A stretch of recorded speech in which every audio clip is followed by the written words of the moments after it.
Now, we first saw you as a penguin in the movie, the Robert Pattinson movie. So it begins, is it a week after the end of the first movie? Yeah, so the end of the first film, the Batman film, the Riddler exploded the city walls that keeps the water back and the place is flooded, and it's about a week after that. Carmine Falcone has been shot, who's played by John Turturro, and he was kind of the main criminal underlord in Gotham. So there's a power vacuum that people are struggling to fill, and Oz, who I play the Penguin, is someone who always has felt less than and felt outside of the experience that he felt he should be living in.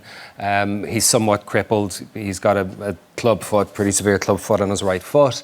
A lot of tragedy in his background, which the show, because it has 8 hours, is allowed to get into, and it's his rise, his ascension to power through greed and avarice and brutality. No, I've watched episode 1. It's just phenomenal. Have you guys seen it yet? I have. Yeah. It's incredible. Yeah, it really is. I mean, the whole world is incredible.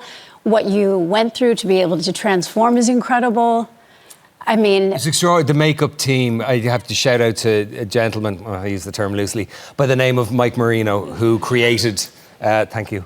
Who created who created the whole thing. It was Mike's, because I know that some people have said, why would they cast you and then just bury you and not have, why wouldn't they get an actor that, you know, doing somebody out of a job?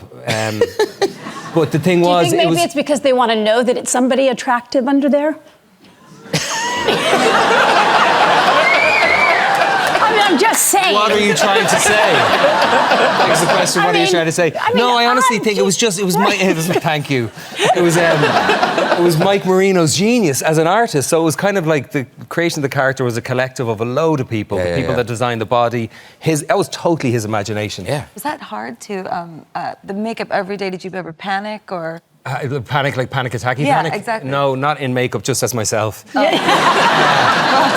But I did, like, you know, the way it's hard to say it's hard because you know what hard life actually is, so, and we do what we do, so, but I will say that by the end of it I was a bit miserable. Yeah. Really? Yeah, it was kind of like, even when I remember my sister being on the set and going back to the trailer and saying to Claudine, my sister, am I being a dick on the set? And she was like, no, and I said, okay, good, because I just was angry. I was just angry by the end of it, and I remember looking up Jim Carrey. Oh. Yeah, yes. I remember hearing a story that Jim Carrey struggled when he was doing Life. No, when he was doing, we all do, when he was doing The Grinch, and that he struggled so hard that Ron Howard, the director of The Grinch, spent a day in the makeup just to see what it felt like. And I remember there should have been like a support group for people in prosthetics. Yeah. Because I would have been a high